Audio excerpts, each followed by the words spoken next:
So, sir, it's 3, 2, 1. Sir, we are live now. Over. Good morning, friends. Welcome to Live Pharma Coalition, the weekly elixir of knowledge that we learn and share on this wonderful platform, Live Pharma Coalition.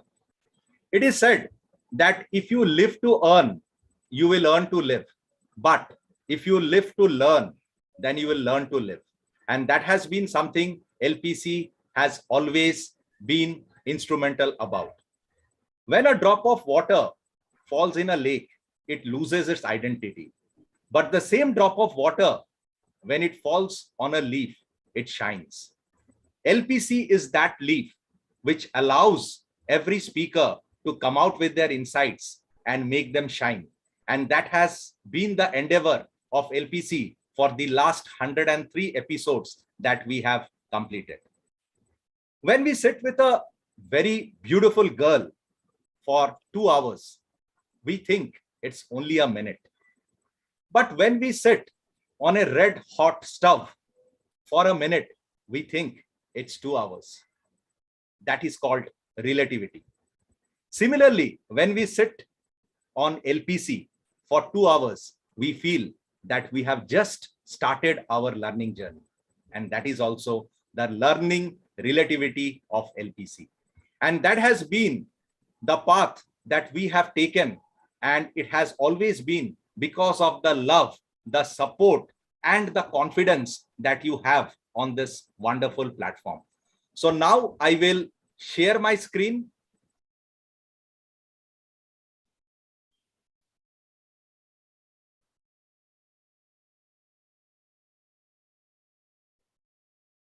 Yes.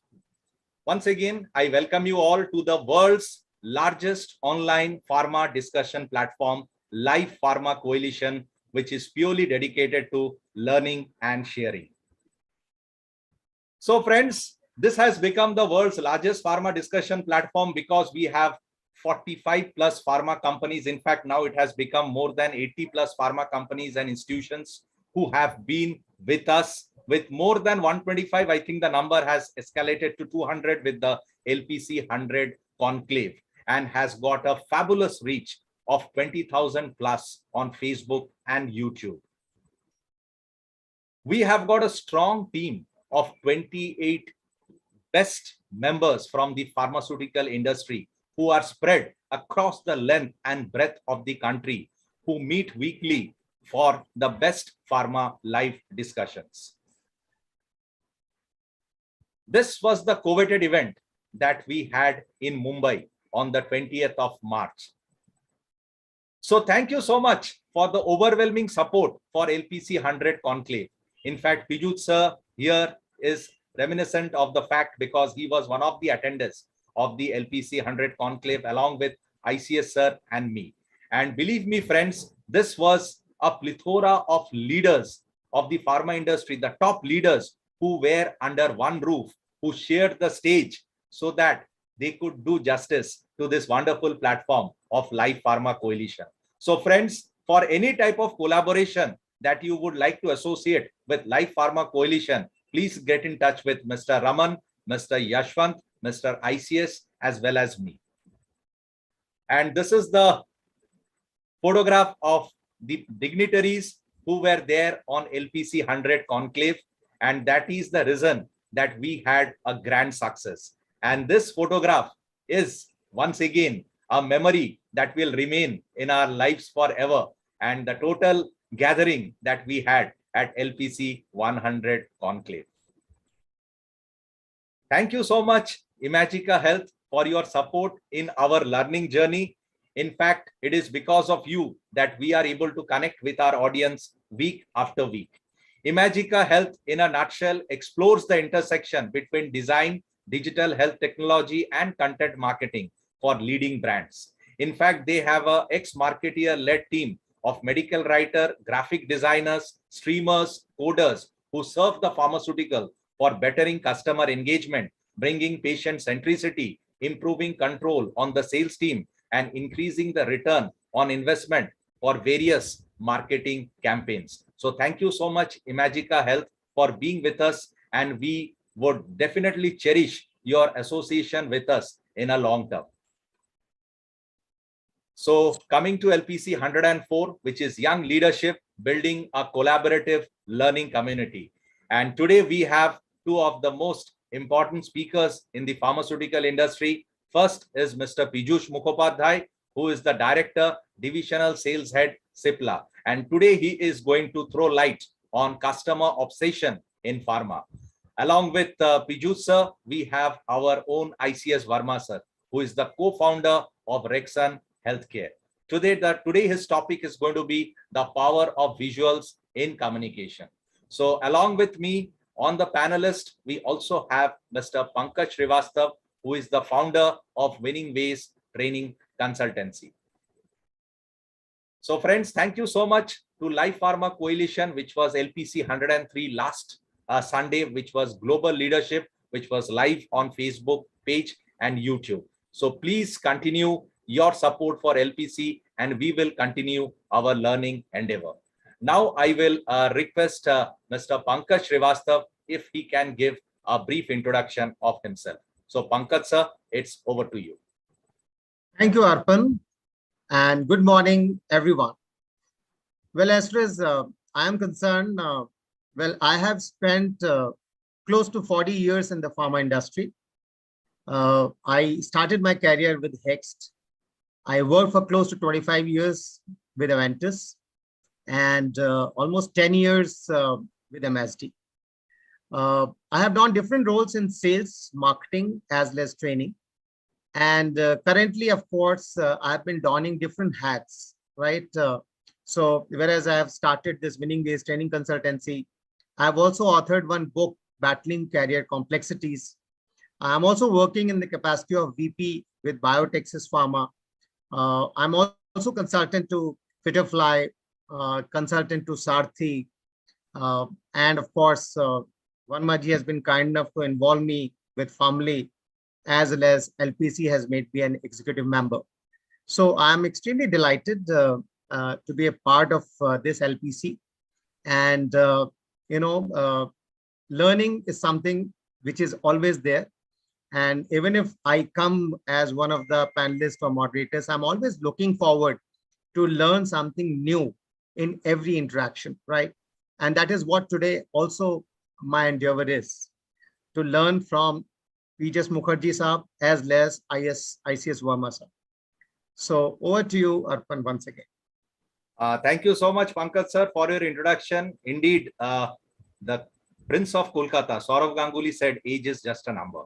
And Pankaj sir has definitely put it on the right platform, that he has been donning different hats, and with a 40 years experience under his belt, he is still so very energetic, so very young, and he's always ready to take the leap of faith once again. So thank you so much, Pankaj sir, for being with us. And I'm looking forward to a lot of insights from you also as a panelist in this wonderful learning journey.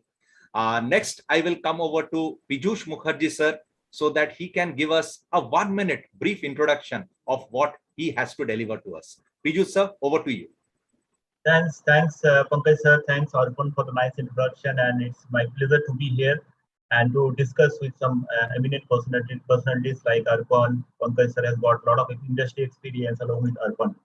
So today's topic is customer centricity, or you can say obsession with the customer. So the particular word is not new to anybody. We all know that customer is very important, and we need to be customer centric once we are in any industry. But if we talk about the FMCG or any other industry than that of pharma, so there are two concepts that there: patient centricity and the customer centricity. Now, which one is more important? Obviously, I'm not going to touch upon the patient centric approach that every pharma company needs to have, but I'm going to talk about customer centric approach, which actually generates profits out of whatever we do. And in that, I'm going to talk about two models, what I feel is very relevant in current days, post-COVID era. And at last, I'll be discussing about call to action, which is once again, I'll be limiting to two. So that's all about this customer-centric approach that I'm going to discuss about. Over to you, Arpan. Yes, thank you so much, sir. In fact, the world is now slowly marching towards from the old concept of customer satisfaction towards customer delight. So in fact, that is what I think customer centricity is going to be all about. And I am very sure that our audience is eagerly awaiting for you to unfold what you have in store for us today on LPC 104. So thank you so much, Piyush sir. Now I'll come over to ICS Verma sir to give a 1 minute brief introduction of his topic today. Yeah, thank you, Arpan. First of all, we all know that communication plays a very, very pivotal role in both our personal as well as professional lives. And one of the very, very important but underutilized part is called visual communication. So today I'm going to talk about this topic, which is very, very important for any pharma marketer or any marketer indeed. So we'll be talking on that, a brief discussion, and then we will have a our internal discussion with within your own area. What do you feel or what do you believe visuals can actually make things better? Yeah, thank you. Yes, ICS sir, seeing is believing, and that is why visuals play a very big role in our life, because it is always said a picture conveys 1,000 words. So whatever you will convey with 1,000 words, a single picture can convey even more than that. So I'm looking forward to ICS sir's deliberation, also understand more about the effects of visual in our pharmaceutical industry. So thank you so much, ICS sir. So now I will introduce our speaker, Piyush Mukherjee sir. But before that, I think one thing we all need to understand about this digital transformation that is happening to the pharmaceutical industry. You will all agree that the pharma industry in India is or was a very conservative industry. It was hardly ready to embrace any new technology because we were always more connected to our roots. And we always thought, yes, what we are doing is right because everything was happening. But COVID-19 pandemic played a spoil sport, if I can use the word spoil sport, because it basically transformed our imagination from physical to digital. So if we can call it the phygital medium. And I think digital played what was known as a disruptive innovation, because disruptive innovations come as a very small requirement, a very small need, but then it becomes manifold. And at the end of it, it is something we need for our survival. And today digital is that anecdote that we need in our lives to make our stories more interesting. This platform LPC basically originated when the entire country, the entire world was shut to the COVID-19 pandemic.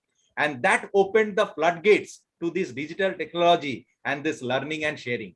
And ICS sir was one of the founder members who had this idea along with Raman sir that we should try to work on this digital technology in the journey of learning and sharing. And today at LPC 104, we can definitely say that yes, we have made the right choice.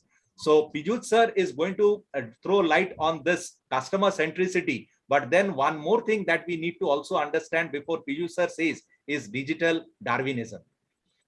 Because the survival of the fittest, and nowadays, unless and until we can convert the customer centricity, their journey from customer satisfaction to customer delight, probably we will not be in a position to hold back our customer, to retain our customer, or to keep the customer interested in us.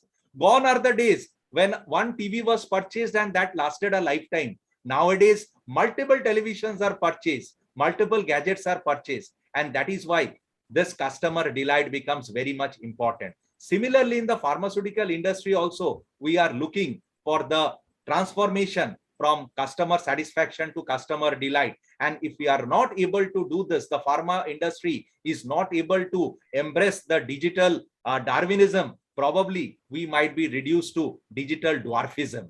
And that would result in the pharma industry becoming just a manufacturer and seller without marketing or customer satisfaction being a primary objective. So let us learn about all these things. Let us see what this customer centricity can be all about from Mr. Piyush Mukhopadhyay. So Piyush sir, without much ado, I would hand it over to you to take the next part of the session. Over to you, sir.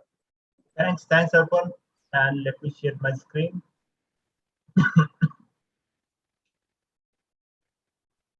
Is it visible? Yes, yes, it is. Yes, please put it on the slideshow. Yes, perfect. Fine.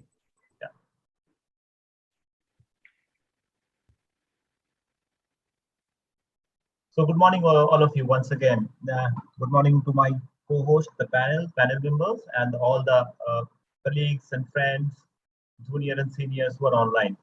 So today I'm going to discuss about a very important topic, that is customer centricity. And as I already have discussed, there is nothing new in the particular word, that we all need to be customer centric. But I have seen that there is some kind of difference when it comes to the pharma industry, because we have two fundamentals over here. That is, one is patient-centric approach because we are in healthcare, and another one is customer-centric approach. And sometimes we are quite hesitant to talk about only customers because of the very much various regulatories in the healthcare and all these things. But I personally feel that as long as we'll be hesitant to talk about customer centricity, customer obsession, which is there in other industry, will fail to achieve whatever the goals or whatever the objectives we are actually taking as a professional profit-making institutions. So before going to any further discussion, let me talk about a disclaimer that all the views are personal. It has nothing to do with any pharma company or anybody else.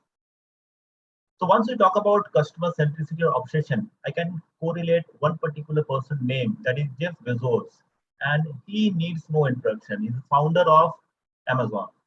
When he talks about customer obsession or centricity, he tells that we are not competitor obsessed, we are customer obsessed.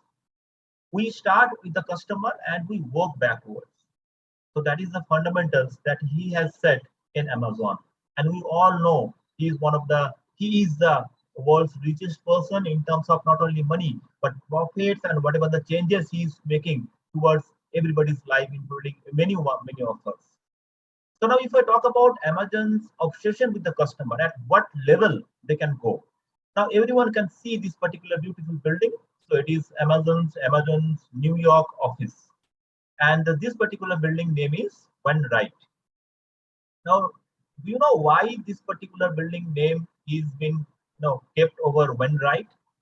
Because the very One Right was the very first customer on Amazon.com. So this particular building in New York was being kept under One Right name. He was the very first customer in Amazon.com.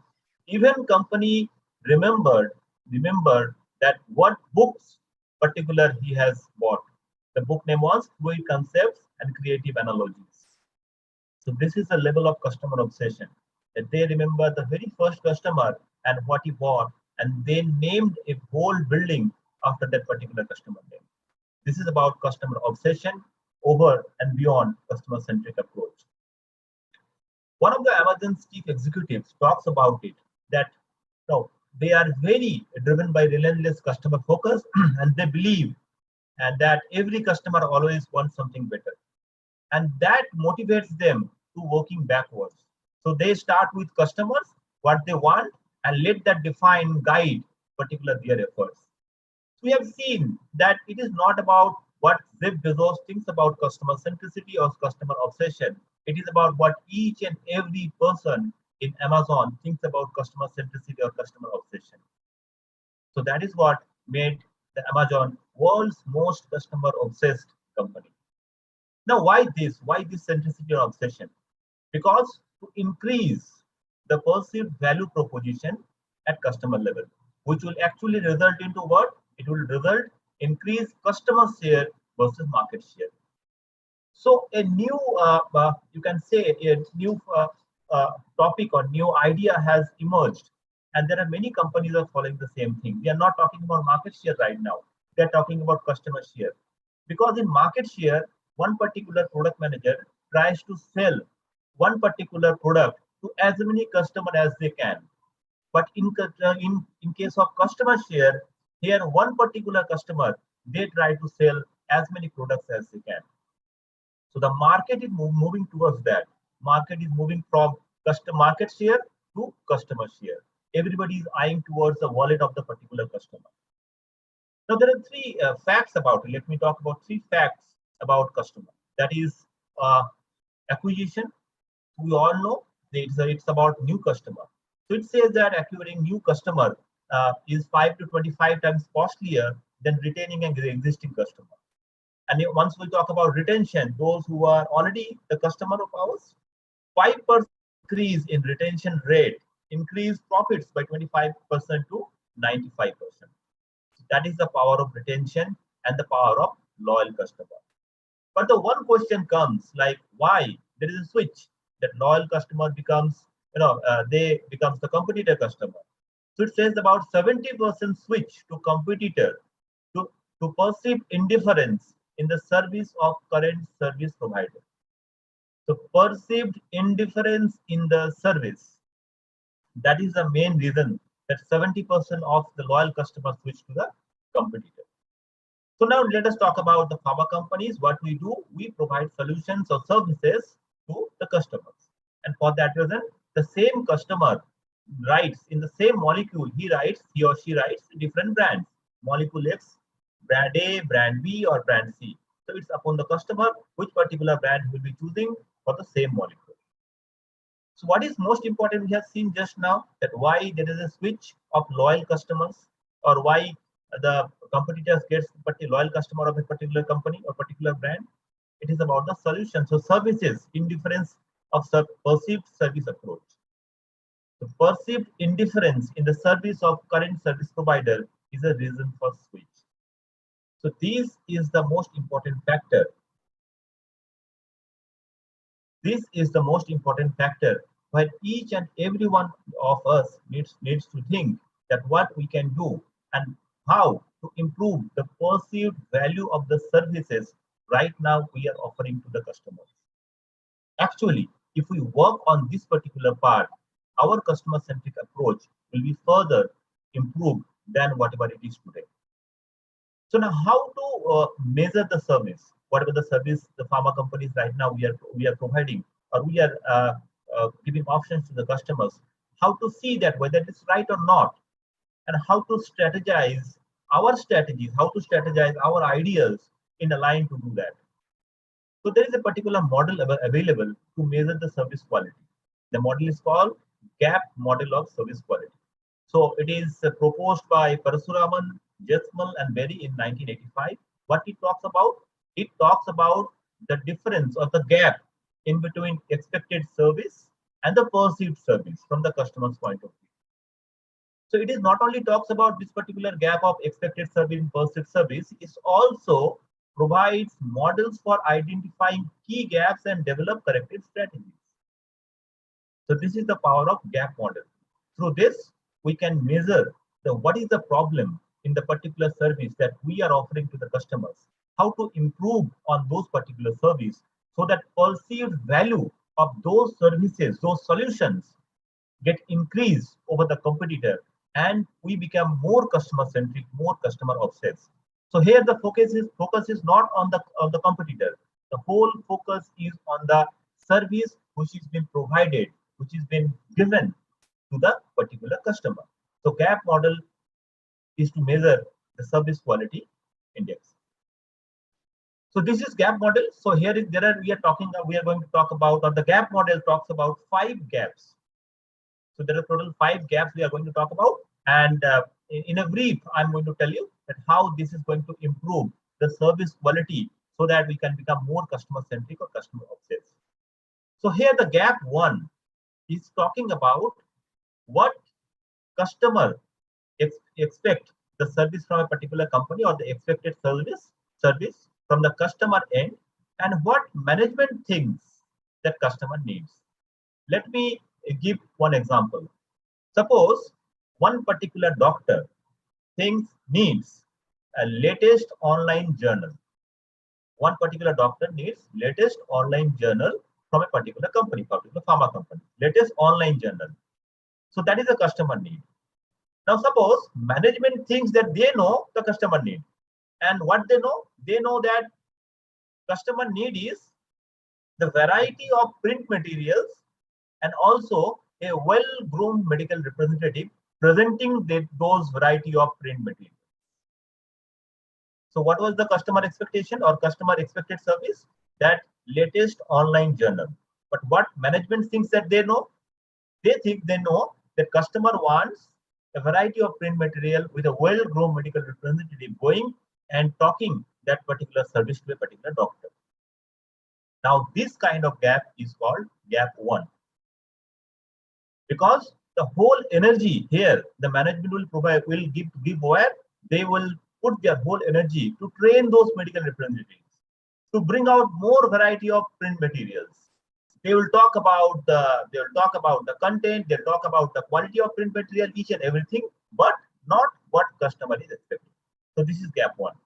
So we can reduce this particular gap with the market research. We can talk with the customers to know the real need of the customer. Then we can design the particular service to the particular customer. So this is about the gap 1. What is gap 2? Now the gap 2, here the management now knows that customer wants latest online medical journal. They know now, right now. So we are talking about this particular gap 2. Now, they have not designed the service specific quality specifications. Means they know the doctors knows or customer wants latest online medical journal, but they have not defined how much latest is the latest. Is it for like 1 year old journal? It is 6 month old journal. It is 1 month old journal. Now suppose company decided, okay, we'll give 6 month latest online journal to the doctors to update themselves. But the doctors need is 1 month old journal, or for say 1 week old journal, online journal. Now this sort of gap is gap 2. What actually management thinks and laid down process, and what is the specifications, and then there what is the particular gap. Now let us talk about gap 3. So now suppose now management knows that doctors wants latest online medical journal. And latest means not 6 months, not 2 months, it is 1 month. Now management knows. So this gap 3 talks about what is the specifications, what is designed, or you can say the best practices which management thinks that they are going to implement, and what is the real status of implementation, the service delivery. So this is talking about the gap 3.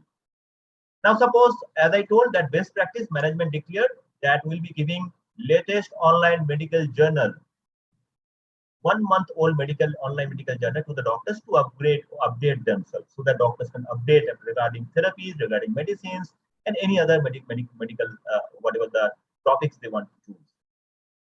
But that particular pharma company, that particular division does not have that sort of support system, does not have that sort of MIS system or softwares or agencies or the particular, you can say, resources, so that each and every time they can bring 1 month old medical journal or 1 week old medical journal and give it to the doctors.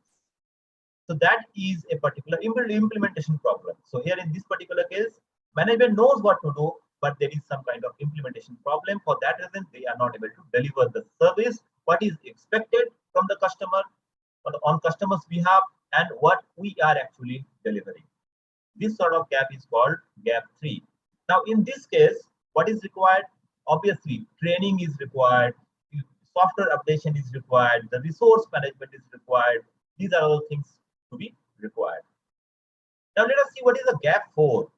Gap 4 is that what is the external communication one particular company is sharing with the customer, and what is the real observation. So suppose one particular medical company, the MR, is talking about that shelf life of this particular injection is of 1 year.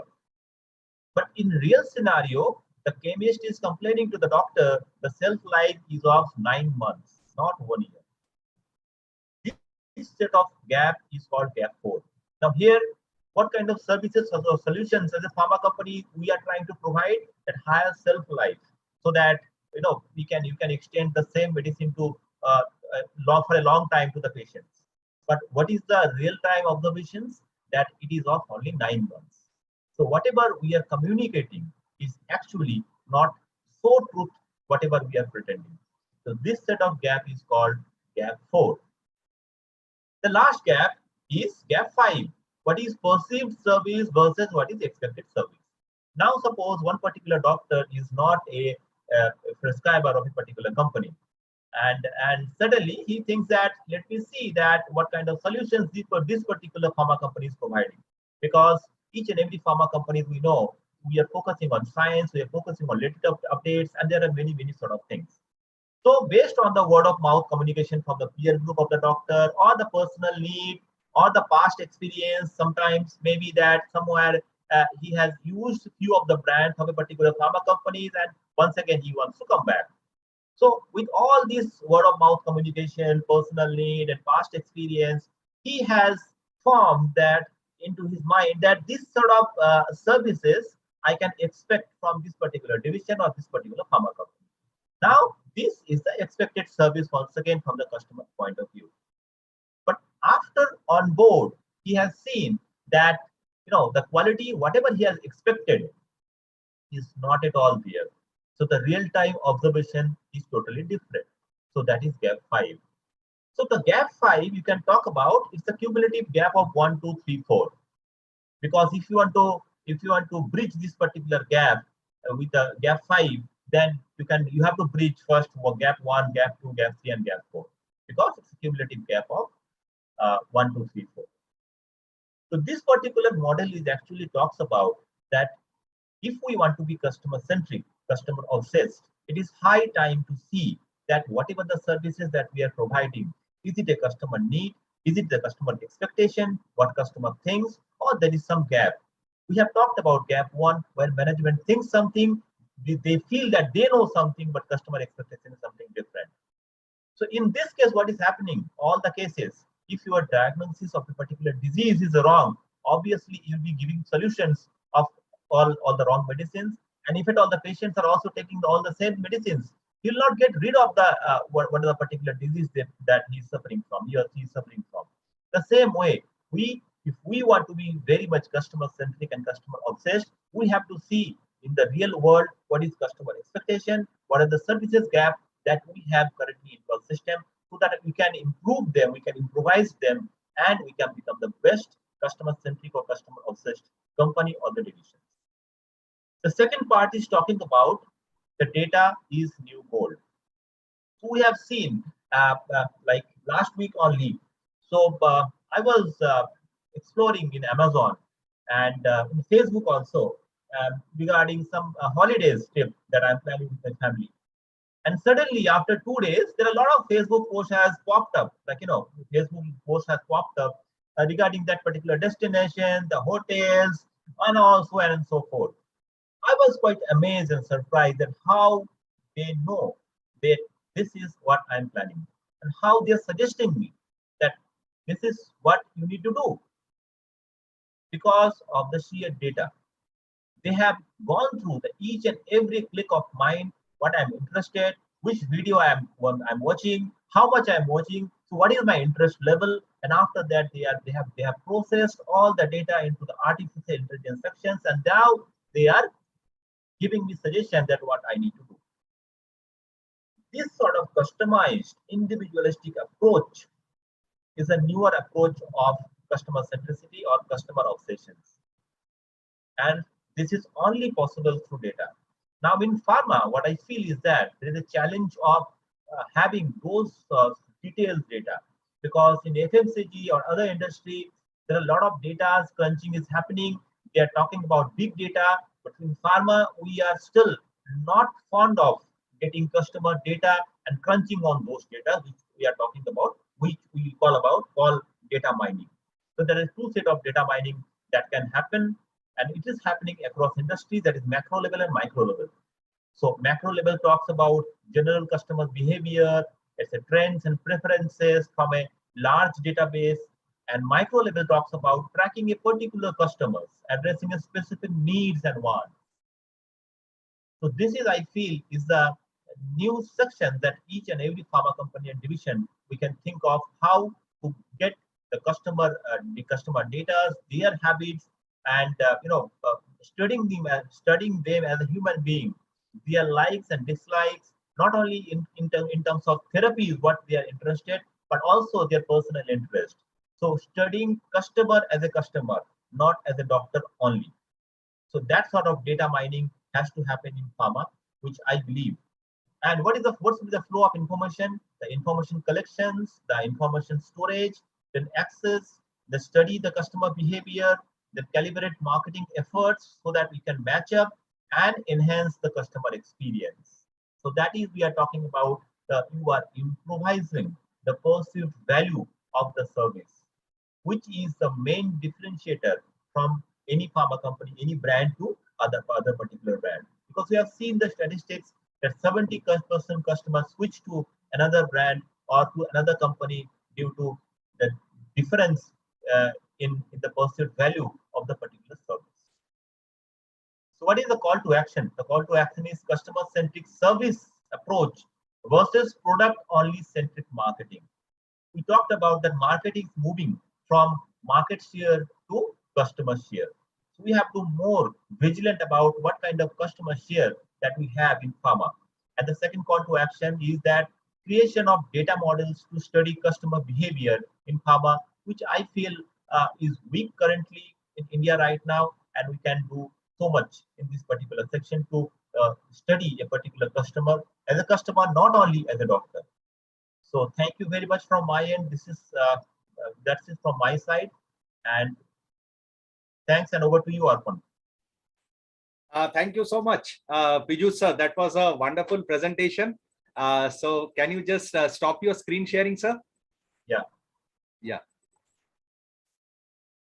That was really a wonderful presentation that we had on customer centricity. In fact, customer obsession and obsession over competition. So you started this very well by differentiating what was the patient-centric and what is customer-centric, because pharmaceutical industry is the only sales profession where the customer and the patient, they are different. The customer is the doctor, but finally the product is consumed by the patient. So this is indirect. So there is definitely a difference in other FMCG companies or maybe electronic companies having a customer centricity and a pharma company having a customer centricity. So very well said, sir. You started with a famous quote from Jeff Bezos, which is that we are not competitor obsessed, we are rather customer obsessed. Wonderful. Then you also said about Amazon driven by customer focus because customers want something better. And the increasing in the perceived value and the proposition resulting in increased customer share versus the market share. The three different ways in which we can get customers, that also you said very well about acquisition, retention, and switch. In case of acquisition, it is 2 to 25 times costlier than retention. And in case of switch, it is because of the perceived indifference in service of the current service provider. Very well said, sir. You discussed very well on the gap model of service quality by Parashuraman sir and Ital, and of course the expected service and the perceived service, the gap between that. You also discussed on the 5 gaps in the gap model. Then there was about data is the new gold, and finally data mining, both at the macro and the micro level. I am very sure our audience have gained a lot of insight from your deliberations, sir, because this is a topic which has become the buzzword. In fact, this customer centricity after this COVID pandemic. So this is the main buzzword. So for that reason, sir, thank you so much that you have thrown such a lot of light on this. I would like to ask you a very particular question that, sir, in customer centricity, which we are focused in a big way right now, what are the challenges in customer centricity, especially in the pharmaceutical industry? Yeah, Arpan, in pharma industry, what we feel that is that what is the biggest problem for customer centricity or customer obsession is data once again, because nothing is possible if you don't have the data. You can't read a customer, and whatever in pharma traditionally what we are focusing on is the personal profiling of a particular doctor or customer per se, date of birth, date of anniversary, and date of opening clinics, and we talk about celebrating those days, Doctor's Day, and all these things. But this is not about the customer data. This is not about the likes and dislikes. We really don't know why particular doctors write a particular brand. Is it because of the particular MR? Is it because of the particular personal relationship? Is it because of the marketing communication? Is it because of the personal belief of something? Is it because he likes the color of the particular packaging? Is it because of the whatever he has studied? What in which medical college he has studied? Under which HOD he has studied?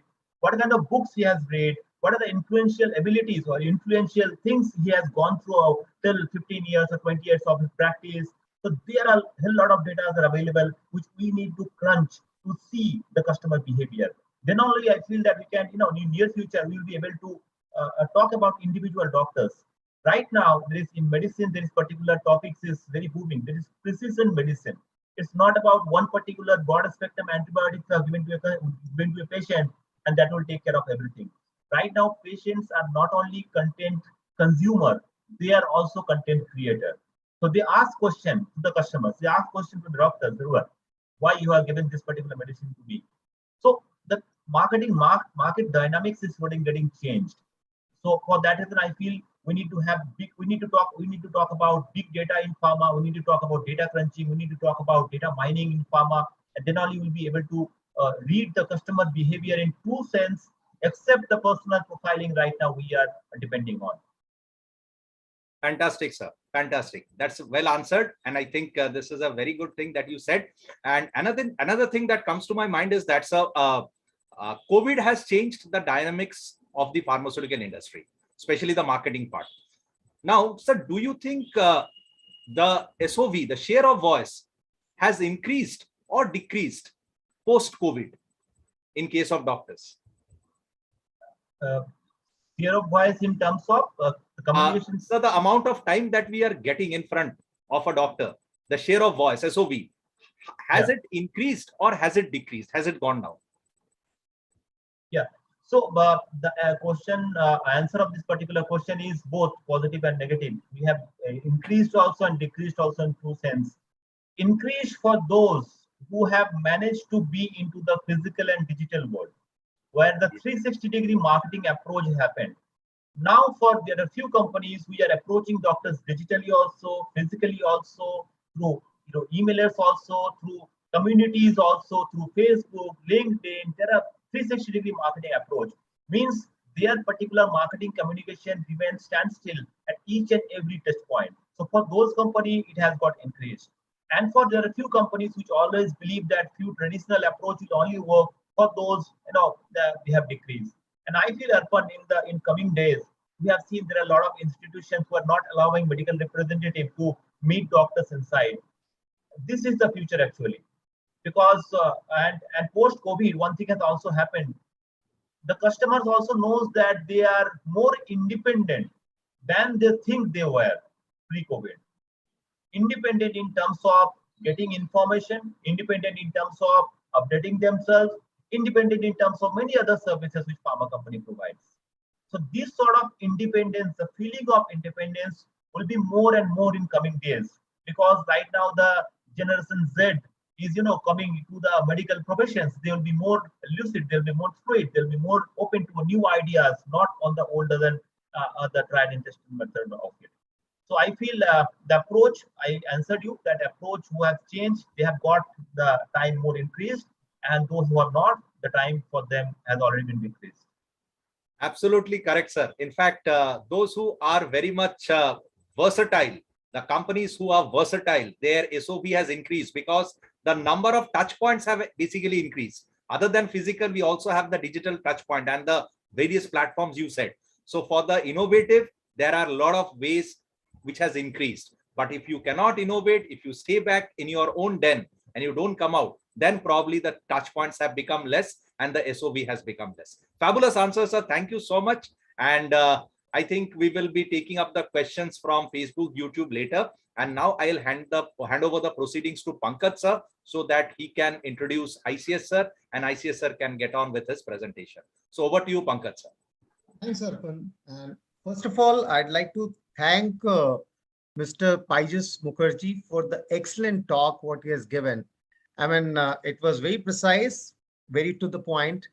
And when you were talking, actually, it had triggered a lot of thoughts. And this is also in line with our next topic. Because when you were talking about data mining, I was just thinking about various, OTC companies and consumer durables, the amount of money what they spent on market research, having worked in multinationals for close to 35 years, they do, no doubt about it. But I don't think they go to that depth and that granularity which these, these consumer durables, they go. And, one thought came to my mind. You take the example of, say, soaps only, right? Now, there are different segments in soaps also. Like there'll be one segment where they'll be targeting on, say, killing the bacteria. And immediately, certain soaps will come in your mind, Lifebuoy straight away from traditionally it comes. And then there are some soaps where they have been highlighting on, say, the fragrance part. And Liril comes and, Synthol comes. And accordingly, the communication plank of these consumer durables will be in line with that. So there'll be some beautiful models and immediately, that Liril ad comes in our mind, right? Yeah. Same way when you're talking about Lifebuoy, there's a particular ad where the two ladies will be, one boy will come. So, I mean, these are immediately, this comes in the minds of the consumers. And this is only possible with the excellent market research, which these organizations have been doing. And there are similarly, so many examples are there. So that is one. Secondly, of course, what you have talked about, the gap model, where there are different levels of gaps are there. And ultimately, it boils down what is the perceived value of the customers and what actually the customer is getting, right?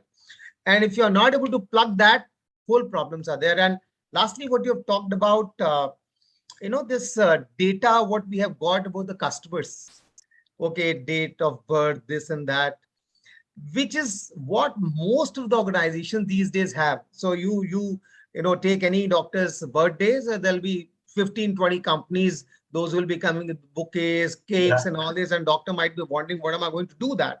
Yeah. Right? But we very often don't have that sort of data. What are the sites which they are visiting? What are the type of meetings they are attending? Because all these things will actually tell us their interest arena. And this will actually help us in, formulating the strategies. Now, coming back to what Varmaji is going to talk about, the power of visuals in communication.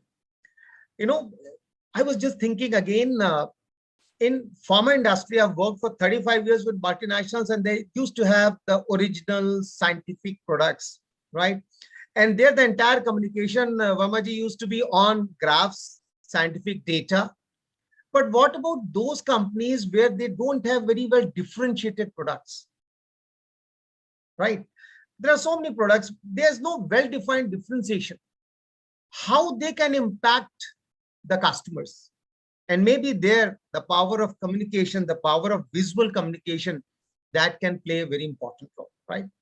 So I think I have got a very onerous job of introducing Varmaji, whom I have known for last almost 1.5 years.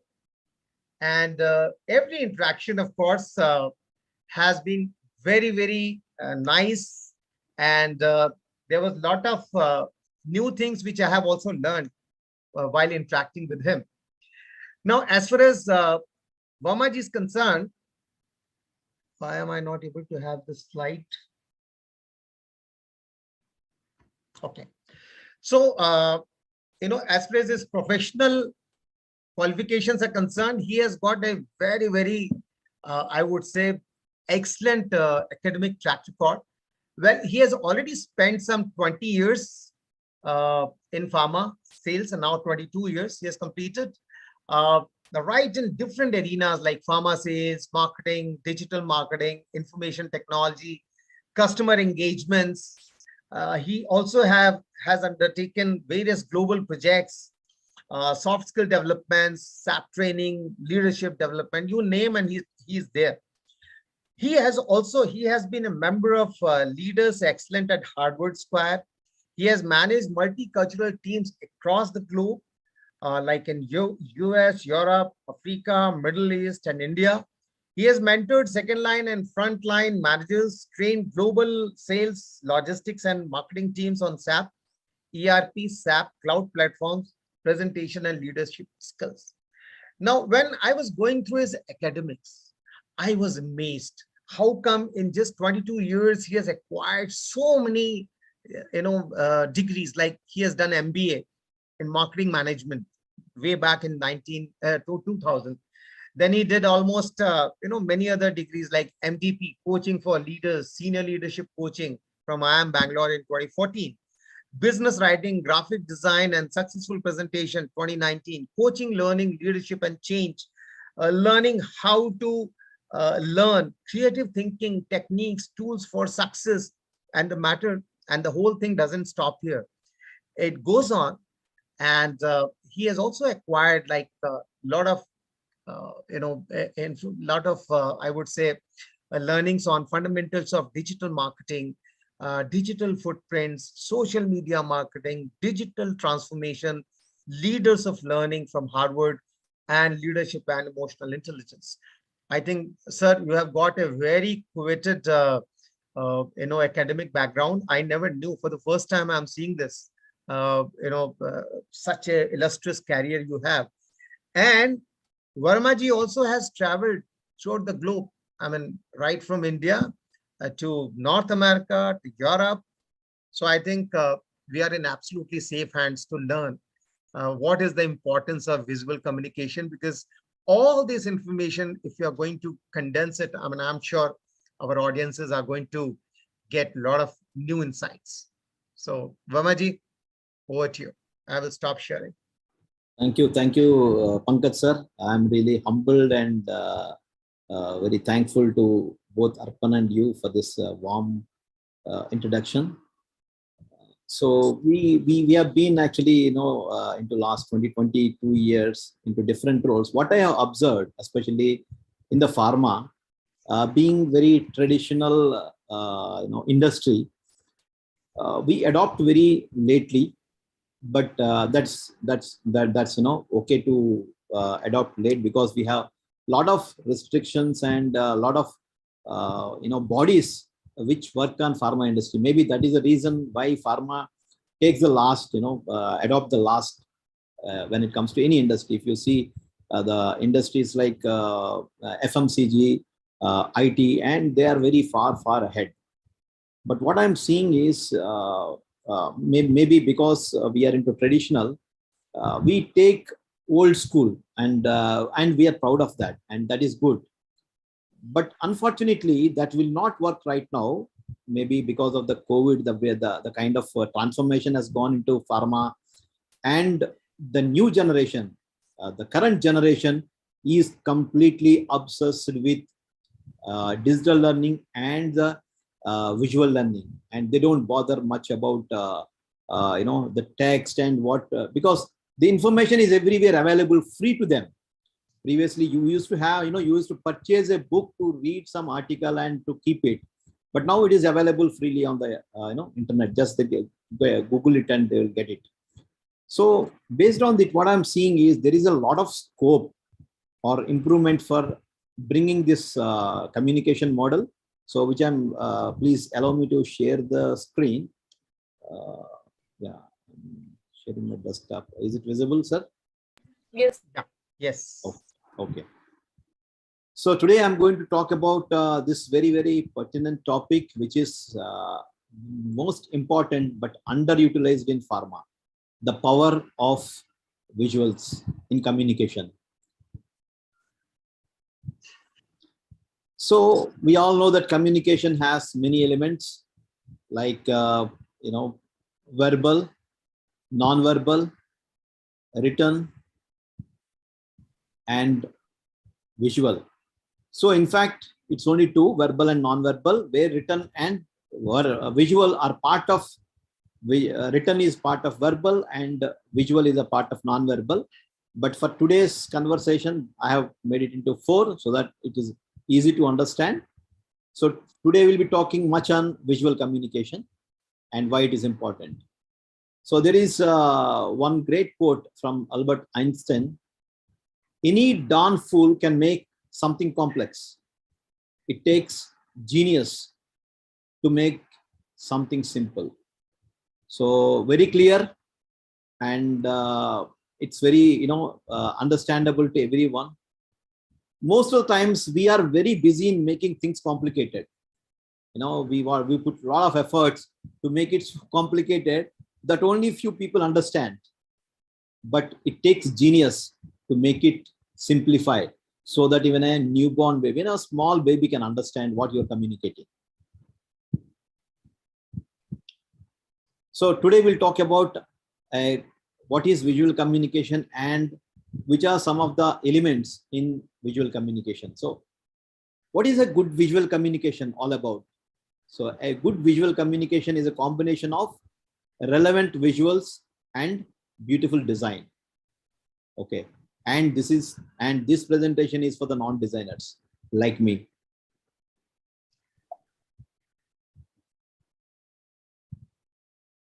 Okay, so this is a simple, written thing. If I read out: something given voluntarily without payment in return, as to show favor towards someone, honor an occasion, or to make gesture of assistance in as a presence. So this is a description of something. I think anybody can just put it in the chat box. What is this? What is the meaning of this? Something given voluntarily without payment in return, as to show favor towards someone. So the audience are there, maybe, or from the panel also, you can just give your idea.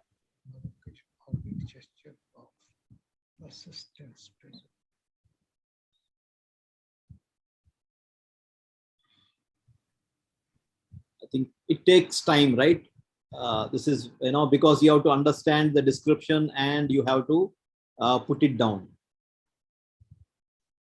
But if I show this, how many of you can say what is this? It's a present, right? It's a gift, a present, which so this is the left side one is a description and the right side one is a visual. So which one is easy? Obviously it is a visual. Let us see another example. A curved line with every point equal distance from the center. Okay, so what is this? I think most of you might know this, but if I put this,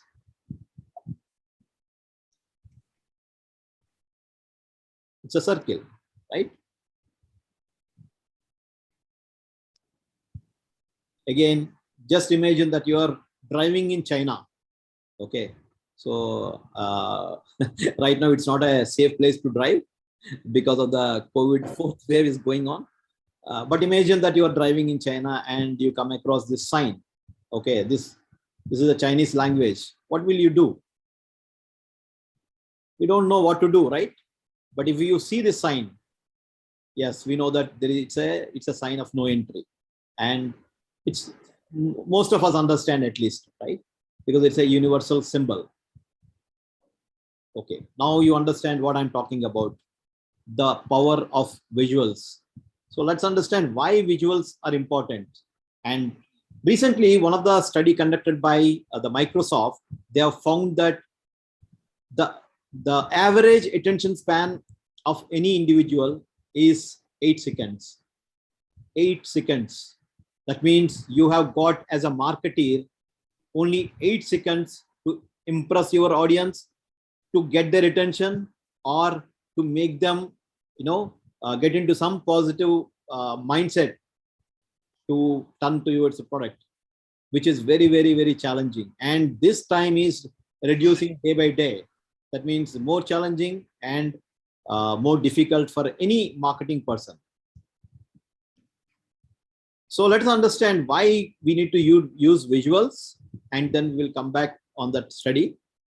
So if you go back to primitive ages, the first form of communication is cave painting, right? So before even the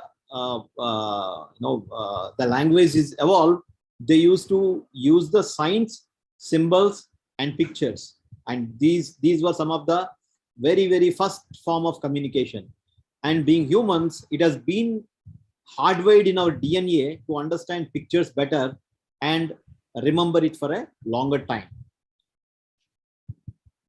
And we always enjoy learning through, seeing a picture and understanding that and remembering it. And it's a kind of, the neuroscience which says that when you see a picture, the retention time is very high, that we will see in the next slides. Okay. So today we'll discuss about these 5 elements of visual communication, which are very, very important part of any visual communication. If you wanted to include in your communication, whether it's a presentation, whether it's a brand communication, or any kind of thing which you're sending into the field. So these are the 5 elements you have to take into note. And the first is foremost important one is the colors. What kind of colors you use in your communications, because color has a theme, color has a psychology. So when you use your color, that should match. If your product is vibrant and a kind of gives energy, use red. And if it is related to the health, use blue or green. So there is a psychology behind every color. But what I've seen mostly is we use normal colors, black, and then a lot of the combinations. But most of the time that fail to impress the audience, because when you don't understand the psychology of colors, it's difficult to impress. So in the colors, there is one more thing which is very, very useful is the saturation and the transparency. So you don't need to use the entire color. You can actually make a transparent color so that it will create a lot of good impression. And also, you can see the visual behind when you are using the transparent color. So this is one on colors, the first element. And the second one is the photography. So what kind of photographs you are using? I have seen many trainers as well as the marketing people who use visuals which are copyrighted. So which is not accepted when you are actually presenting online. See, if you are taking 10 people and presenting, that is not a problem. But when you are presenting online and you are presenting a copyrighted product picture, that will be a problem. So what is the best way to get the the non-copyrighted pictures is I will show you this website called Unsplash. So go to Unsplash, and where you just wanted to, for example, you type photography.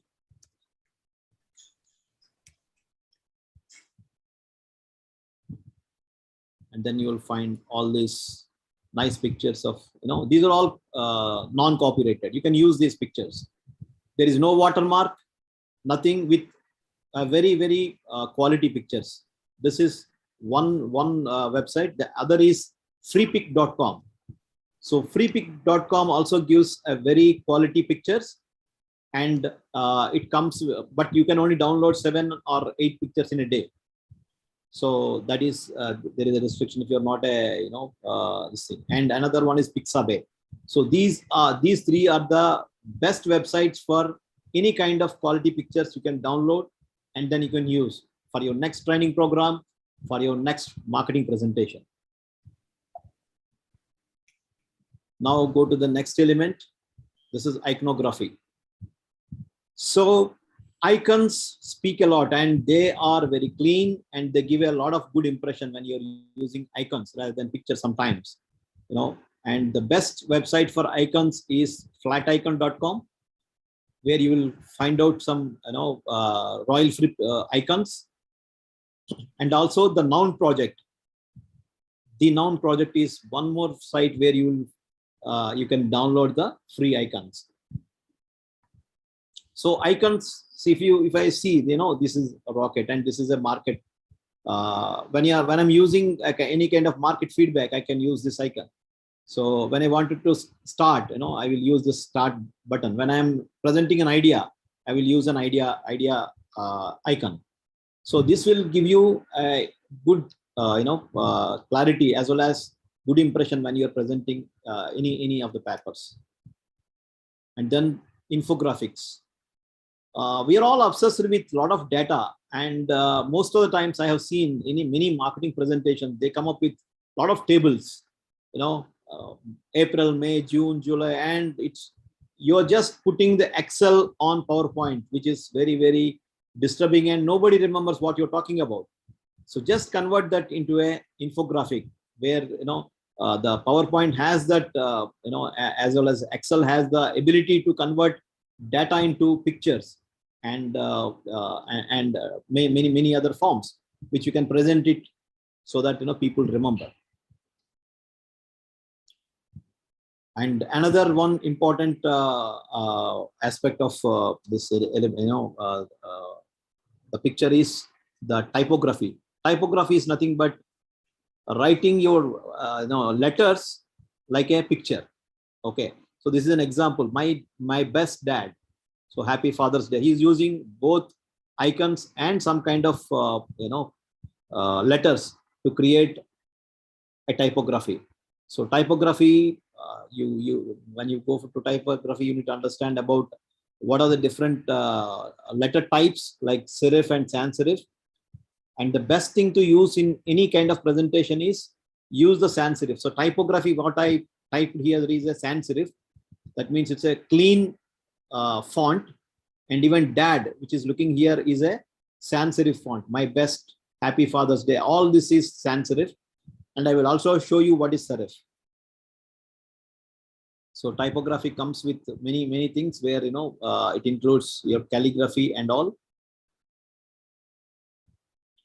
And also there are some brands which use typography.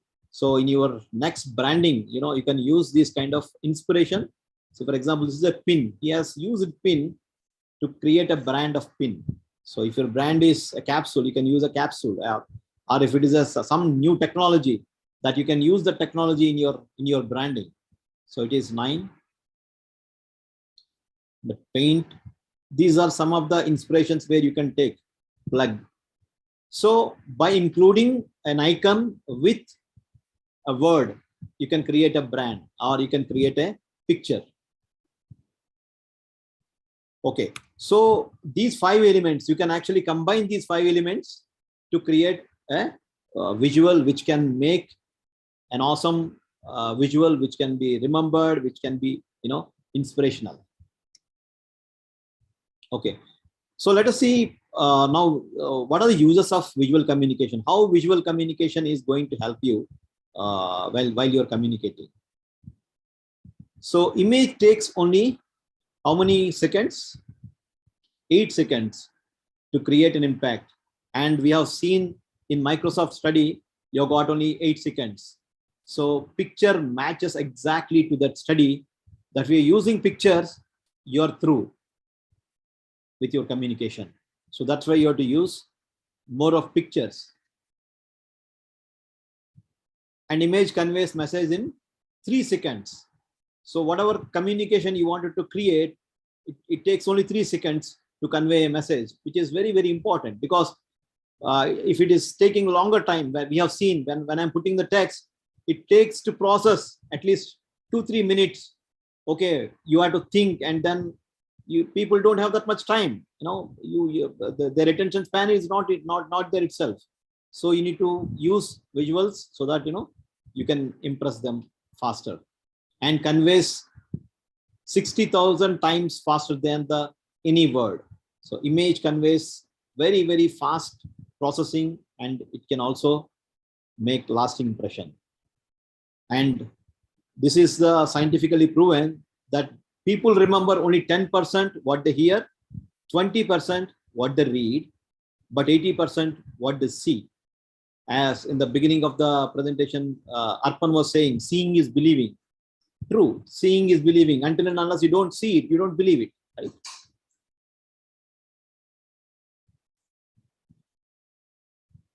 And image with supporting text improves the retention rate by 80%. So when you wanted to make sometimes picture speaks itself, but sometimes you have to give the cue. So you have to put some words so that people understand. So let's see this example.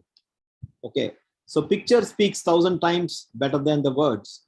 So if I'm keeping the only picture, I don't need to write and I can speak, or when I'm writing this, the retention improves. Similarly, when I'm talking about the pharma industry, I can use this vector graphic, which you can download from these sites, which I have mentioned, with a clean, icons and some pictures with no background, which you can use it. Okay. When you're talking about the quality, for example, you're taking a session on quality. So the quality of every capsule matters. This picture, you can download it and then you can use this text, which, and then you talk for 10 minutes. People will see and then they will remember. Similarly, when you're talking about a teamwork is dreamwork. So here I'm using the contrasting colors, okay, or complementary colors. And this font is, I have used two fonts. One is sans serif font, the top one, which is an old type of font, and the below one is a sans serif font. There is no serif. That means it's a clean font. So you can also use these two combinations when you wanted to create a better impression. There is no greater warrior than a mother protecting her child. So here, if you see the mother is carrying the baby on their, just keeping under her wings and taking care. So when you're talking about this kind of, when you're giving these kind of quotes, you can use a picture which is supporting your words, and then you present. It takes better impression. And let me give you a small example of social media. And I hope that all of you, most of you might be in Facebook and LinkedIn, right? Because our generation is more obsessed with the text. And these social media platforms, including Twitter, actually started with the text. And the Twitter has a concept of not more than, I think, 70 words. You cannot put more than 70 words in a Twitter in the beginning. So these are the platforms which were evolved and has grown tremendously till 2000. But now if you see the fastest growing social media networks, it is Instagram and Snapchat. And there is one thing very common in these two websites, or the two social media networks, is the pictures. There is no text. You can't find any text in these two platforms. And that's why Facebook has acquired Instagram to keep pace with their growing strategy. And Snapchat is one of the most favorable social media network for the Gen, I think it's now Gen Z, right? So this is the most favorite because they understand pictures. They don't bother about much text. They don't spend time in reading entire episode of that one blog. So everything is now microblog or a pictures. So this is what the if you wanted to in tune with the current generation, you need to adopt the pictures, you need to adopt the visuals to make impression and to make your brand visible. So this is one small example from one of my previous assignment in IT. So this is what they have presented. One of the biggest software company in the world, they presented the slides like this. The CIPLA project was a Mount Everest project, and this was the slide, the first slide they presented. Probably they would have presented like this: the first step in journey towards climb Mount Everest, involving as-is process. As-is means whatever the current process of CIPLA, so they can capture, and then they can come up with this, the 1, 2, 3, 4 points. So here I have not used any bullets. I have not used blah blah blah. But you can understand these are the 5 points I have mentioned here. So that is the beauty of using pictures with design. So instead of creating this, if I start reading this, it will take 2 minutes. Okay, better I will just create this slide and I will talk so that you will remember better. So find your one thing and do that one thing better than anyone else, by John Goldsberg's quote, which I like it very much. because you are unique and you have got some great skills, all of you. So you need to identify which is your best skill and do that, like, you are the best in the world. And use visuals. This is the final slide. The summary is use visuals for lasting impression. Thank you very much, and put a dent in the world, in this universe. So now it's time for questions. I'm stopping my presentation, sir. Yeah, please, sir, go ahead. First of all, thank you, Varmaji, for taking us to an absolutely new dimension, right? This topic, as well as whatever deliberations you have done, it was something which was very different. I mean, normally we don't come to know all these things when it comes to pharma industry, right? So again, you have touched upon a lot of points. Of course, you started with the power of visual communication, where you have highlighted that there are 4 types, verbal, non-verbal, written, and visual. And you told us that you are going to concentrate on visuals. And you started with Albert Einstein's quote. And I mean, it's a fact that most of us are very good in making things very complicated. It's very difficult to make things very simple.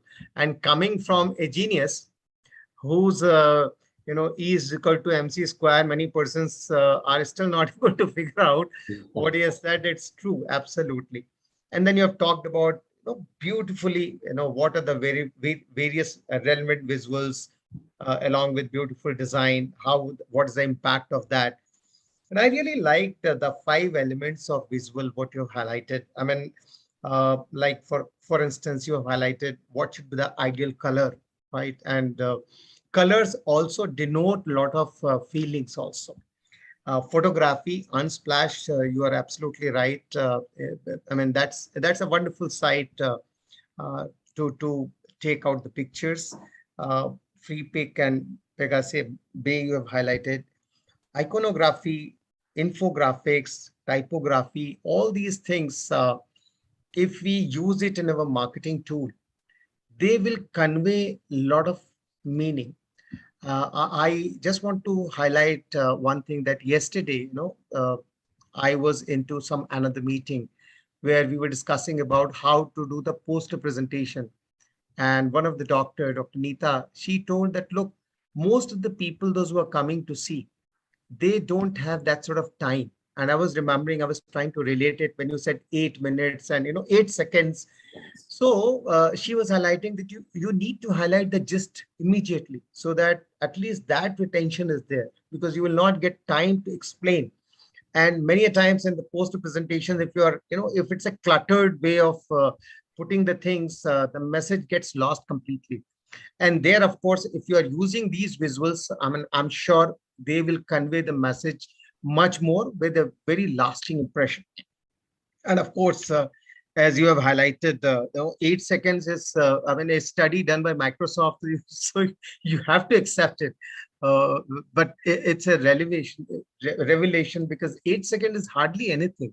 I mean, you just watch any picture properly, 8 seconds will go off.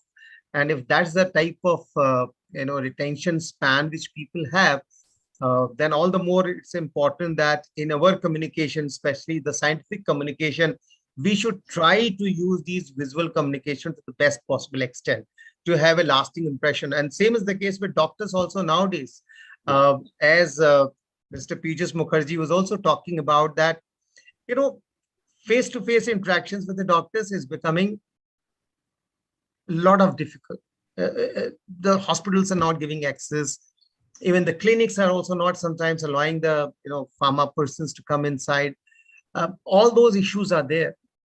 So if this is the scenario, and maybe not everybody is so adept in having the virtual interactions with the doctors, because that's also a challenge.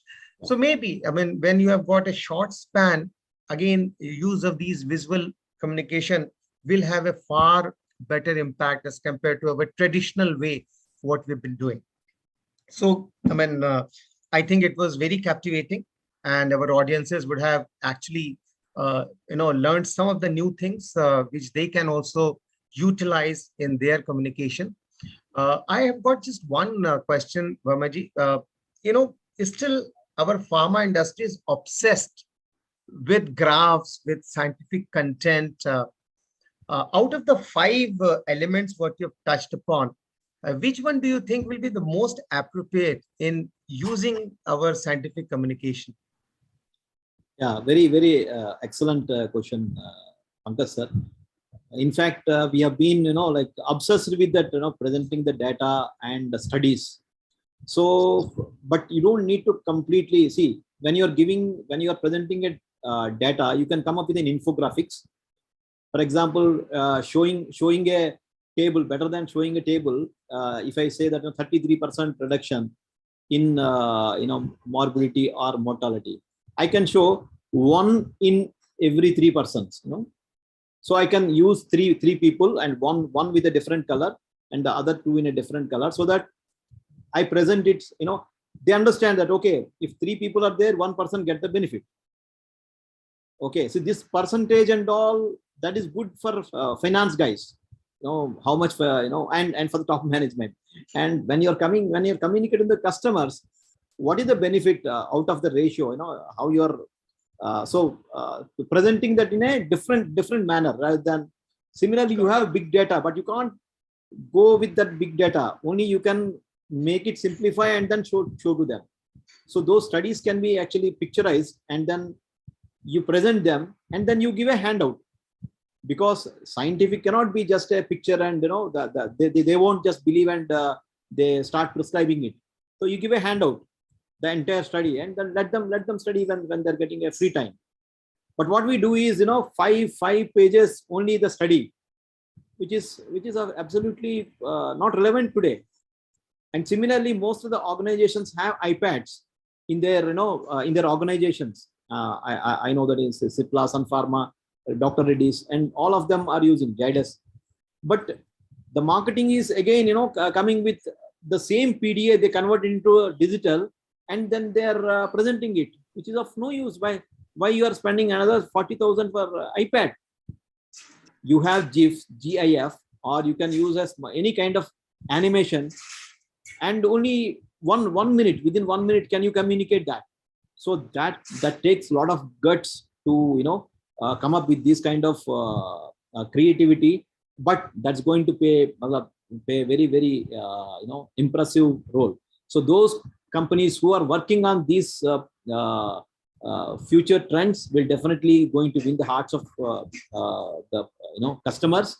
As Piyush was giving the complete outlook on how he was really sharing that one thing where what I got it from his presentation was, we are still scratching the the surface when it comes to the customer profiling. The birthdays and anniversary, they are not the profile. You see, sir, today Amazon. So Amazon knows what are your preferences. When you open the app, it will show you these are the 10 things you all ordered 1 year back. Do you want the similar kind of, these are the similar kind of products? That's what they're using data. But where we are in pharma, we are still with the stuck up with those birthdays and anniversaries. So we need to identify those preferences. What is there, whether he's scientific. Yes, Piyush, you wanted to add something? Yeah, so I just wanted to add 2 things, like we are talking about data once again. After a few years, I was just thinking, if in the interview somebody, if you ask somebody, they tell me something about yourself, he might tell that ask Google, because nowadays Google knows better than whatever you know. Google knows better you than you. Yes. So that answer might be we can expect in near future. Number 1. Number 2 is that communication. Thanks to ICSR, for highlighting this particular point. I feel that ideal communication should touch. What is the ideal communication to define? Ideal communication should touch your 5 senses. That is the height of communication that one can reach. The visuals, the smell, touch, and so how much senses you can touch through your communication, and that has to be measured. The 3, 2, 1. We are still stuck into one particular senses or 2 particular senses. But I was reading a particular case study that one particular airlines, NatWest, was using some kind of smell into their airline cabin.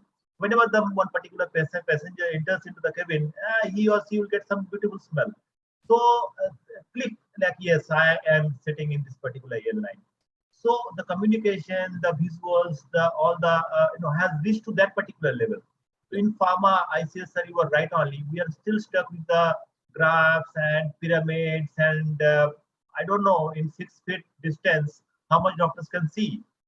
So the only example is that only request is that in a case of you are trying to highlighting nausea problem, vomiting problem, and your medicine solves that particular problem, you can use some visuals because whenever a patient says that I'm feeling nausea, I'm feeling vomiting, the visuals comes into the doctor's mind or the customer's mind, a person who is vomiting.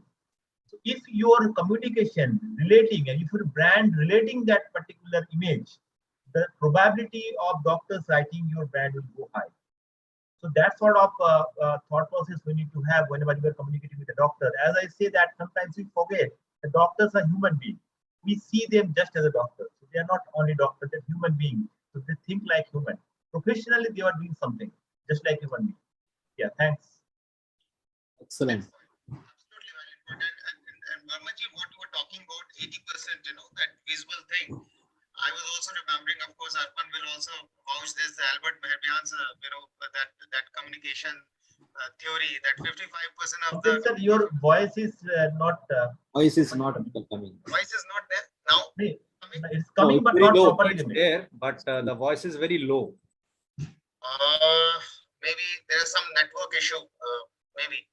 So Yeah, the bandwidth I'll try to speak a little louder. So what I was telling that when you talked about that 80%, that image and supporting text improves the retention by 80%. And I was remembering that Albert Mehrabian's theory on non-communication skills, where 55% communication is through body language, which is again a sort of visual communication only, right? Yes. So you are absolutely right that the communication, if it is done through some pictorial way with some little text, the retention is going to be far, far better. But again, we as marketeers, we have to start learning these new ways of communication. And I know that any change from the traditional way to a new way takes little time, takes little realization. And for most of us, who are so obsessed with science, right, giving large piece of information, in a pictorial way, just depicting your message, as you very rightly said, will take a lot of courage to move away from this and do this. Second thing is that if the attention span is coming down day by day, doctors are not giving time also, then even if you prepare best of the best scientific communication with graphs and all this, there's no time for you to even discuss also. And as he has said, Pijus has said that if the distance due to COVID is also some 3-4 meters, that iPad, only image maybe he can see, but he can't see the text also what has been written. Correct. That distance barrier is also there. So there are all these things which a marketer has to take into consideration when they are preparing anything, any material for the doctors. So I think it was very relevant and to the point, Vermaji, and there are a lot of new things which you have highlighted, which I'm sure is going to benefit immensely our people. Most of the times, Pankaj sir, I just wanted to add here. Most of the times, our slide presentation goes like this. Everywhere there is a title on the same place, and then 5 points. Next slide you go, there is a title, and then 5 points. You don't need to actually. So your eye should move from all the angles. For example, if I'm expecting, okay, next slide will come, my title here, if it is coming in the bottom, that means you are grabbing his attention. That's a science. So, and then you take him into your control. So that's why you have to use your titles also differently, but use the same font for all titles. If you might have observed in my presentation, all the titles are in the same font and same color mostly. And then the text is in a different font, so that you differentiate from yourself what is title. Even wherever I'm putting, even it's a vertical also, I know that it's a title because I'm using the same color, same font with the same size. Okay. So this is called design, the human design. And because I have been into a lot of courses, Fortunately, during the COVID, I've done some of the creative courses, and where I have come across all these theories, why you can actually, how you can improve your communication through visuals, and what is design, what is the role of design in communication, what are the colors talk about. So all these things, and when you are making this kind of beautiful presentation, people love, otherwise they will sleep. You may be giving the excellent study which nobody knows in the world, but still people will sleep because they're tired. Their eyes will tire after 3-4 minutes of the text. When they read the text, they're going to go into the sleep mode. Absolutely agreed. I completely agree. Any other question, Arpan, have we got from? Yeah, well, fantastic, ICS sir, for your presentation. Well, you are very right that during a presentation, if we find that the participants are sleeping, it's time to wake up the speaker, because it's not the fault of the participants, it's the fault of the speaker that he is casting a sleeping spell on them. So it's time for the speaker to wake up. Fabulous presentation, ICS sir. In fact, it's time for me to acknowledge our audience on Facebook and YouTube. So I'll start with Mr. Rajesh Vishwakarma. He has appreciated Mr. Kuldeep Singh Manhas, Mr. Nilanjan Nag, Mr. Rohit Vilankar, Mr. Rajesh Dubey, Mr. Prabhat Mishra, Ms. Purnima Kanojia, Mr. Nasiruddin Chishti, Mr. Aramugam Arasan, and Dr. Satish Polshettivar. So they have all appreciated our speakers for their fabulous presentation and giving valuable insights. And we acknowledge our audience for remaining with us for this program. In fact, Mr. Nilanjan Nag has, who is AVP, Bharat Serum and Vaccines, he has sent some insights about him, which I would like to read out.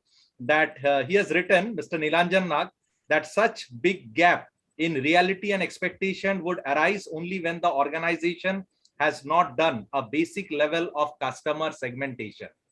He also says that knowing the customer well, understanding their expectation and segmenting them to different buckets is what is prerequisite to prepare solution or service for each bucket. And it is ideal to create customized solution for each customer need.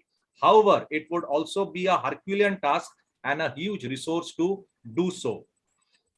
He has also expressed that certainly the in-clinic time has gone down, and whatever we do say about digital can help in 3 ways in pharma. One, disseminating knowledge, spreading awareness, and providing brand reminders. However, what it can't do is get prescription, and that's the reason that we still do evaluate the impact of all multi-channel vis-a-vis the impact of physical medical reps visit. Long way to go, but yes, bold steps being taken. So these are the insights that he has sent for us today, Piju sir, as well as ICS sir. And I think definitely we need to dwell upon whatever he has said. So it's time I take some questions from Pankaj sir also, if he has any. And sir, do you have any other questions? No, not really. No. So now it is time I will ask our speakers to give a 1 minute about their take home from today's session. So first I will come to Piyush Mukherjee sir for his take home on today's session. Yeah, thanks, Arpan. So it obviously that a lot of learnings in LPC. First of all, my take home is that, like, on the visuals part, obviously that Mr. ICS has shared already, that how we can think of not only strategy but about communication. And one thinks about communication, how to improvise that particular communication to visualization. So because your action speaks thousands words, similarly the pictures also speaks thousands words. And in today's world, as I told, that post-COVID era, the patience of people has really gone down in many senses. The customers are, as I told, become independent, so they also don't have time. So if you want to really create an impact, use those few seconds or minutes in a positive way. Think as a customer. Do not think what you want to say. Think what the customer wants to learn, wants to listen, wants to know, and always the value creation. Sometimes we feel that this sort of USP sharing with the customers will create value, but this is just ego satisfaction of your own. that I have told this information to the doctors. Doctor has nothing to do with it. Think about how you are creating the value in front of the customers, number one. Second most important thing, know the customer of your customer. So that is also very important thing. Because once you know in which kind of business the particular doctors are in, what is the set of customers that your customers handle actually, then probably your service orientation, your communication to that particular customer will change. So just these two notes from my side. Thank you. Thank you, Piju sir. In fact, yes, we should know the customer of our customers, and that is so very important in pharmaceuticals. That is the journey from customer centricity to patient centricity, and you have no doubt created a very good niche in dwelling on this customer centricity, patient centricity, and that is how we are going to take our journey forward. Thank you so much, Piju sir, for your valuable insights and your wonderful deliberation on customer centricity on LPC 104. Now I'll come to ICS Verma sir for his take home on LPC 104. Thank you, Arpan. I think it was a great talk by Piyush ji on the customer centricity and a long way to go. So to adding to that, his point on communication. So there are three things people should, if they adopt that I am successful today.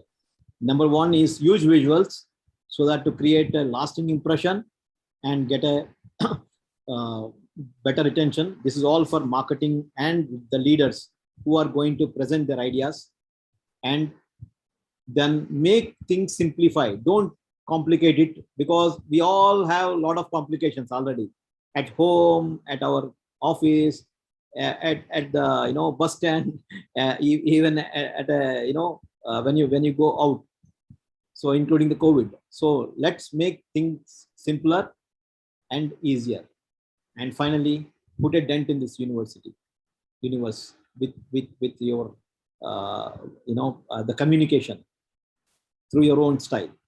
That's all, Arpan. Thank you. Yeah, thank you, ICS sir. In fact, communication is the bridge between the encoder and the decoder. So the better the communication channels are, the better will be the learning. And of course, sir, the visuals, they definitely create a long-lasting impact on the minds of the receiver, because a picture speaks 1,000 words. Absolutely, sir. Thank you so much for your valuable insights and your deliberations on LPC 104. Now I'll go over to Pankaj Srivastav, sir, for his take home on LPC 104. So Arpan, my take home from this is, first of all, what Mr. Piyush Mukherjee has highlighted, that there is a still yawning gap between what is the perceived value and what is the actual value which is getting delivered. Now, if we can bridge that, I think the impact is going to be huge. And one cannot bridge this until and unless he has got the support of a lot of data. So data mining is something which is going to assume a lot of importance if you really want to plug this gap. That is one. Second, learning what I have from this is that instead of diving into too much data and projecting data in the form of graphs and all this, it is better if you can convey the results in a pictorial form, right? Maybe with slight text here and there, so that the retention of your message is much more.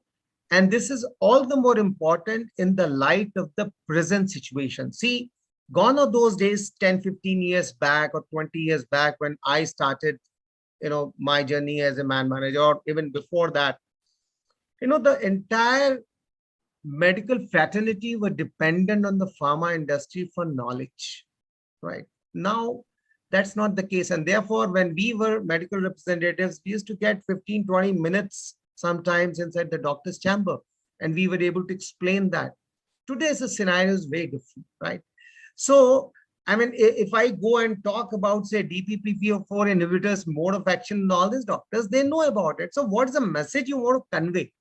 So maybe you can condense that, and the crisp message of one or two message which you want to convey, maybe in a pictorial way, you can do that, and that will have a far lasting impression. So that's my second take-home message from this today's session. And my third take-home message is, this information is fine. Both the eminent speakers, they have given some very crisp message. But if we want to change this, our mindset, right? First of all, we need to decide that, look, from tomorrow onwards, I'm going to at least implement one learnings. Then only slowly and steadily, because change is something which is very difficult. The moment we confront some problem, we go back to our established methods, because any change will require some amount of difficulties. I know that when these iPads came, and when we had told the people that, look, you need to discuss the iPads. I mean, I used to struggle with the iPads. I'm still comfortable with laptop, but iPads, where to start, how?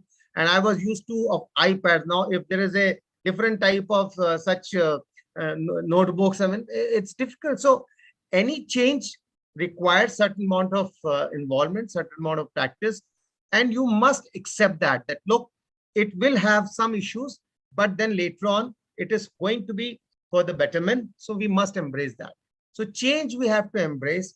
That is the third lesson, what I have from this today's deliberation. And 1, 2, 3, that these are the only, I mean, I don't want to take too many, because then I won't be able to implement anything, right? So 1, 2, 3, that's good enough for me. Thank you. Thank you, Pankaj sir. Yes, with the amount of data bombardment that is happening, actually, there is a lot of digital fatigue. And as human beings, it has always been the IQ that has been alluring to us, but it is the EQ that has actually captivated us. So the human touch is very much required, what we now understood from both our speakers, and a visual presentation of that would definitely make a greater impact. So that is LPC-104. And as customary, at the end of this, I narrate a story. So today's story is on an old lady. An old lady was going to the market to buy some fruits. She was very old. She was very frail. She couldn't see well, and she couldn't hear well also. She was approaching the market, and a fruit seller saw her. The fruit seller already knew that this old lady can't see very well.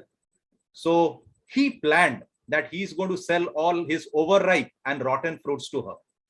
Now this lady came to the shop and told the fruit seller that I need some mangoes. The fruit seller said that, Madam, I have the best mangoes in town, and you can buy it even blindfolded. The lady said, well, please select the overripe and a bit softer mangoes for me, because in fact, I'm going to prepare a new recipe, which is a mango chutney. The fruit seller thought, this is a golden opportunity. I'll sell all the rotten and the overripe mangoes to her. So he made a big pile, one of rotten and old mangoes, and the other which were really good mangoes. So now what the lady said, after the two piles were ready, the lady said that I have changed my plans. Let me take the other heap. So what do you think of this, my friends? Is it that the fruit seller was cheated because he felt very angry? Or was it that the lady made him taste his own medicine? I think the latter. In fact, the fruit seller had planned to cheat the lady. The lady basically turned the cards against him and paid him back in his own coin. In fact, she thought ahead of him and got there before him. So friends, don't let others make you feel inferior if their strength isn't your strength. The choices we make ultimately are our own responsibility. We gain strength, courage, and confidence by every experience in which we look into the face of fear. So do not allow somebody to rent space in your head. You never know how strong you are until being strong is your only choice. So friends, don't let anyone else hold the pen when you are writing your life story. So the most important part is, let us remain original. Let us remain stuck to what we can do better, because not everybody is meant to do all the activities. Otherwise, there wouldn't have been a division of labor. So everybody is really good in what he or she does, and let us try to excel in whatever we are doing good in. So that is basically what I wanted to convey. But at the same time, let us always upskill and reskill ourselves, because the shelf life of any skill is not more than 3 years. So that is all from LPC 104. But before that, let me once again tell you all that we are almost on the verge of conquering COVID-19 pandemic. But still then, let us maintain the SMS of sanitizing, mask, and social distancing. And if we can do this, we are all going to have a world which is totally free of this COVID-19 pandemic. So this is Arpan Kumar Paul from LPC 104 signing off for today, with a promise of reconnecting with you next Sunday with a new set of speakers, with a new set of thought waves, and a new set of understanding and beliefs on LPC 105. So thank you so much. Goodbye and good day to all of you. Thank you. Thank you.